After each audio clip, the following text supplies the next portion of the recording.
In een kribbe ligt een heel klein mensenkind. Een herder die zijn lange weg naar hem begint. Een ster begeleidt met licht van boven. Velen zullen het geloven. In een kribbe ligt een heel klein mensenkind.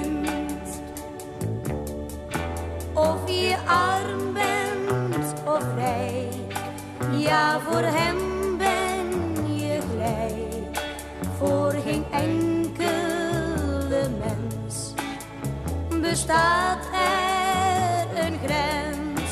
Nee, het maakt geen verschil of je blank bent of zwart.